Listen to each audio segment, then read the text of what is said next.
বুলি ভবা আছিল কিন্তু উপায় নাই ঈশ্বৰৰ ইচ্ছা বুলি মানি লৈছোঁ আৰু বাকী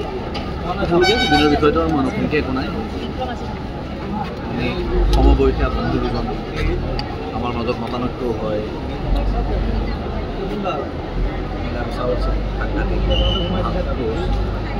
এইটো বাইক দিবলগীয়াটো আমাৰ কাৰণে অলপ কষ্ট হ'ব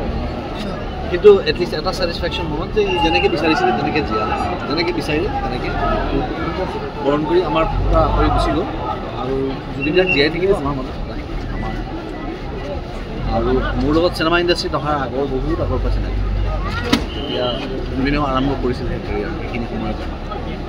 যি বাইক দিবলগীয়াটো মোৰ কাৰণে বিৰাট কষ্টকৰ কথা বাকী একো নাই য'তে থাকক শান্তিত থাকক ফ্ৰী স্পিৰিটেড মানুহ এজন ফ্ৰী স্পিৰিটেড হৈ আছিলে ফ্ৰী স্পিৰিটেড হৈ থাকক ঈশ্বৰৰ ওচৰত প্ৰাৰ্থনা ধন্যবাদ ৰবিদা আপোনাৰ থ্ৰু এটা কথা আপুনি ৰাইজক কৈ দিয়ক যেনেকৈ আপোনাৰ কৰোণাৰ সময়ত কৰ্তন বাজিছিল কৰোণাৰ কথা কৈছিল ঠিক তেনেকৈ এক মাহৰ কাৰণে মায়াবিনী যদি গানটো বাজায় সেইটো হ'লে ভাল হয় মই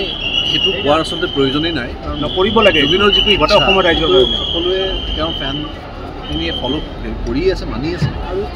ফেন্সখিনিৰ ওচৰতো মই কৃতজ্ঞতা জ্ঞাপন কৰিছোঁ এজন সহকৰ্মী হিচাপে যে তেওঁলোকে যিটো মৰম জুবিনৰ প্ৰতি দেখুৱাইছে তাৰ বাবে মই তেওঁলোকৰ ওচৰতো কৃতজ্ঞ কেৱল অলপ শৃংখলাবদ্ধ হৈ চলক যাতে তেওঁলোকৰ কোনো ধৰণৰ ক্ষয়ক্ষতি নহওক প্ৰশাসনৰ যাতে সুবিধা হয় আমাৰ ক্ষতি আটাইৰে ক্ষতি কিন্তু তেওঁলোকে যিটো মৰম দিছে দেশে বিদেশে চুবুৰীয়ে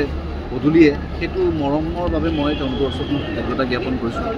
জুবিনৰ সেই ইচ্ছা সদায় কৰি থাকেহি মই মৰিলে মায়াবিনী গানটো বাজিম বিনি গান বাজিম আটাই খালি সেই শৃংখলাবদ্ধ হৈ চলক যাতে ইয়াৰ পৰা আৰু কাৰো কোনো ধৰণৰ ক্ষতি নহয় এটা ক্ষতি হৈছে আমি সেইটোৱে এই বছৰটো চম্ভালিছোঁ সেইটোৱে তেওঁলোকৰ ওচৰত প্ৰাৰ্থনা আৰু ঈশ্বৰৰ ওচৰত প্ৰাৰ্থনা য'তেই থাকে তাত সদ্গতি লাভ কৰি ভালে থাকক